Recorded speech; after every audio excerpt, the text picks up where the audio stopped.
رضيت بالله وبالإسلام دينا ونبيا ورسولا اللهم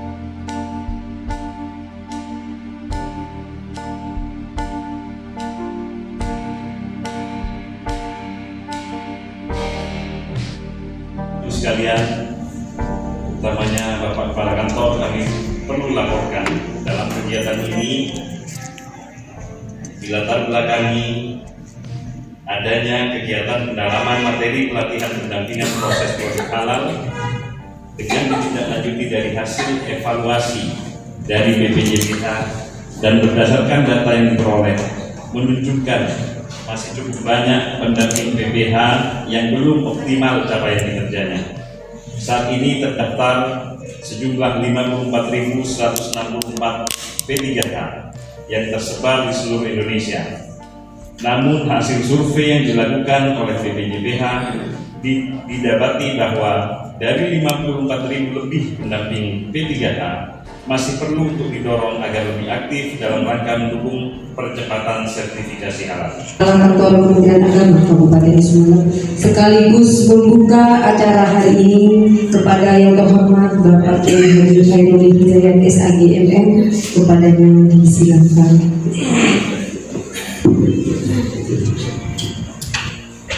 Alhamdulillah, nahmaduhu wa nasta'inuhu wa nastaghfiruh wa nastahdihi wa nastarshiduh wa na'udzu billahi min shururi anfusina wa min sayyiati a'malina may yahdihillahu fala mudilla lahu wa may yudlil fala hadiya lahu. Lisan Kementerian Agama. Karena apa? Karena satu-satunya pegawai, satu-satunya kementerian yang kemungkinan lebih besar masuk surga itu adalah Kementerian Agama. Jadi mohon dengan hormat di acara-acara yang akan datang yang resmi, bapak-bapak penyuluh apalagi yang sudah lulus P3K, mohon untuk bisa menyesuaikan diri, ya. Kami aturkan terima kasih atas kehadiran semuanya. Laporan dari Pak Ketua Panitia tadi secara pribadi pada saya 25 orang tidak hadir, 25 orang hadir, 11 orang tidak hadir. Beberapa diantaranya hadir ke acara yang di Bluto karena lebih dekat dengan Bluto. Tidak apa-apa, yang penting begini Bapak Ibu sekalian, dalam upgrading P3H ini kami harapkan nanti ada hasil. Ada hasil upgrading ini apa?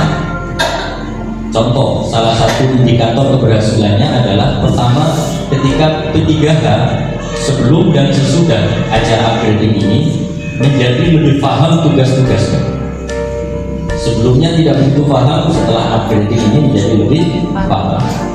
Atau indikator keberhasilannya lagi apabila P3H lebih semangat untuk mengawal jaminan produk halal ini. Bapak Ibu, masa kita kalah sama orang Yahudi ya? Begini, orang Yahudi itu punya aturan halal haram juga yang sampai saat ini betul-betul mereka patuhi, walaupun tidak ada P3H-nya. Kalau kita mengenal halal haram, kalau dalam istilah agama Yahudi itu ada istilah kosher. Kosher itu adalah makanan yang boleh dimakan. Versi kita halal dan aturannya ketat. Ini sampai sekarang pemberlakuan kosher di agama Yahudi, baik di Israel ataupun di negara-negara lain selain Israel, itu sangat ketat. Mereka dengan penuh sadar diri kemudian mematuhi mana kosher dan yang mana tidak. Ya tentunya aturannya beda dengan kita. Aturannya beda dengan kita. Kalau kita makanan haram itu sudah ditetapkan A, B, C, D sesuai dengan ayat Al-Quran. Tapi bagi mereka orang Yahudi itu ikan tidak semuanya halal. Ikan yang halal itu adalah ikan yang bersirip. Ikan yang tidak bersirip haram, tidak kosher. Jadi seperti udang, kerang, terus apa yang banyak diraas itu namanya tripang. Itu menurut kita halal, tetapi menurut Yahudi tidak kosher, itu tidak halal, sehingga itu haram dimakan. Nah, seketat itu aturan yang diberlakukan oleh Yahudi, dan setaat itu orang Yahudi kepada aturan-aturan dalam agamanya. Masa kita kalah dengan mereka, kan begitu ya? Kita sudah ada penyuluhnya, ada kementerian agamanya, ada penyuluh yang lulus P3K walaupun masih pakai sandal dan boleh. Masa kita kalah dengan mereka? Kita sebagai agama rahmatan lil alamin, sementara Yahudi sampai saat ini menjadi agama yang musibatan lil alamin. Di mana ada orang Yahudi biasanya di situ kisruh terus. Israel, Palestina ini tidak aman-aman. Mereka saja bisa, kenapa kita tidak? Yang penting, hal yang paling fundamental yang harus Bapak Ibu pahami adalah bahwa aturan Allah itu kan punya filosofi, Bapak Ibu. Ada filosofi yang memang diberlakukan Allah di dalam syariat. Filosofinya demikian: sesuatu yang dibutuhkan oleh manusia pasti Allah wajibkan. Ini sering saya sampaikan dalam berbagai forum. Filosofi Allah itu sesuatu yang dibutuhkan oleh manusia itu pasti diwajibkan.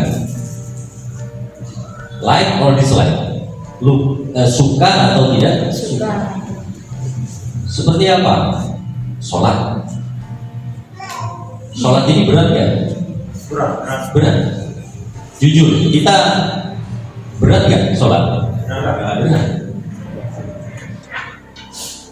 Walaupun kemudian karena kompensasi dan rayuan dari Allah, akhirnya kita nggak berat.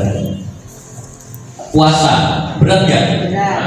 Seandainya puasa Ramadan tidak wajib, kita memilih puasa atau tidak? Tidak. Sama. Saya juga. Terutama bagi ahli hisab. Kalau 12 muka rokok, yom. Cik perlasan. Mau nih, pengalaman. Bahkan sekedar cerita ya. Saya kemarin diajak oleh yang dibutuhkan oleh kita, yang baik untuk kita itu pasti diwajibkan, suka atau tidak suka. Manusia tidak ada yang suka puasa, nggak ada ceritanya orang lebih suka puasa. Manusia tidak ada ceritanya secara fitrah kemanusiaan subuh bangun untuk sholat, nggak ada yang suka. Lebih suka tidur.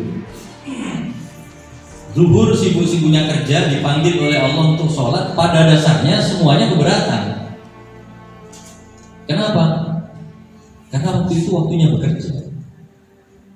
Masih belum lagi pertanyaan yang bersifat filsafat. Kenapa sih Allah itu kalau zuhur kok 4 rakaat, padahal zuhur itu sibuk?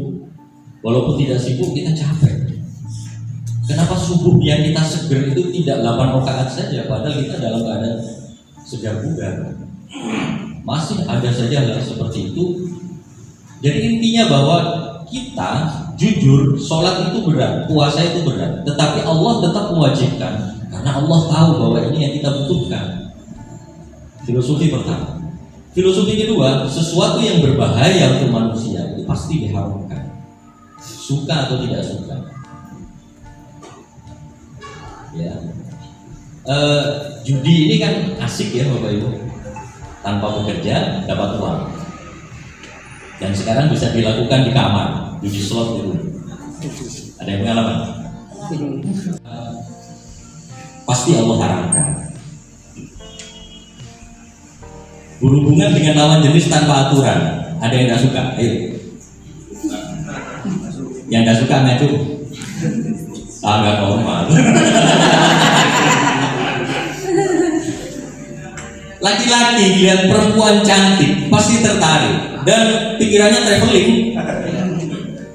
Seandainya yang istri saya, seandainya. Walaupun ketika didekati takut, ternyata aku bisa tua. Dicari sisi logisnya. Waktu itu ketemu bahwa babi mengandung cacing kita. Yang mana cacing kita kalau sudah masuk ke dalam tubuh manusia, panjangnya bisa mencapai 20 meter. 20 meter dan masuk ke usus. Ya, karena pernah kejadian di operasi ada cacingnya dan ditarik, kecil memang, tapi panjangnya 20 meter, lumayan seperti tanah kapling gitu, 20 meter. Kemudian teori ini terbantahkan karena ternyata cacing pita itu mati dalam suhu 80 derajat Celcius. Artinya ketika daging babi direbus di air yang mendidih 100 derajat Celcius, maka daging babi aman. Begitu. Selamat datang peserta termuda. Teori ini terbantahkan sehingga cacing pita tidak jadi kambing hitam lagi. Dicari terus dan akhirnya Bapak Ibu ditemukanlah sebuah hasil riset, hasil penelitian yang sangat mengejutkan. Sekarang saya tanya, selama ini Bapak Ibu mengenal hewan yang paling mirip dengan manusia, sepupu kita itu siapa? Mohon maaf, ada 18+. Babi itu hiperseksual, jadi goyang kawin. Allah sebagai amal ibadah karena ini membela Allah, ini penyuluh ini membela Allah, walaupun nggak lulus ketiga kan, tapi membela Allah. Dicatat surga duluan. Amin. Kalau Bilal itu adalah yang didengarkan Rasulullah di surga adalah bunyi sandalnya, Bapak Ibu bunyi pulpennya. Bisa jadi demikian. Saya minta pertama semangat melaksanakan tugas. Ya, semangat melaksanakan tugas. Kewajiban Bapak Ibu adalah merekomendasikan bahwa ini halal, ini haram. Memberikan pembinaan kepada pelaku usaha, apa yang harus dilakukan supaya mendapatkan sertifikasi halal. Kemudian juga menjelaskan beberapa filosofi, nanti boleh ditularkan kepada yang lain apa yang saya ceritakan tadi, bahwa syariat Islam itu yang diturunkan Allah pasti, yang dibutuhkan pasti wajib, yang berbahaya pasti. Jadi kalau maksa nabrak yang haram pasti ada efek. Apakah itu efek secara pribadi ataupun efek secara sosial, baik efek secara fisik kepada tubuh ataupun efek secara psikis kepada jiwa, pasti ada efeknya. Jadi sekali lagi tetap semangat melaksanakan tugas. Insya Allah Allah Subhanahu Wa Taala meridhoi tugas Bapak Ibu sebagai ketiga. Amin. Dan supaya ada bedanya dengan pemateri, saya akhiri dulu. Mudah-mudahan apa yang saya sampaikan bisa dipahami, dihayati dan dilaksanakan. Dan dengan memohon ridho dari Allah Subhanahu Wa Taala, marilah kita buka acara grading ketiga hari ini dengan bersama-sama. Ya, terima kasih dan mohon maaf. Wallahul muwaffiq ila aqwamit thoriq. Wassalamualaikum warahmatullahi wabarakatuh.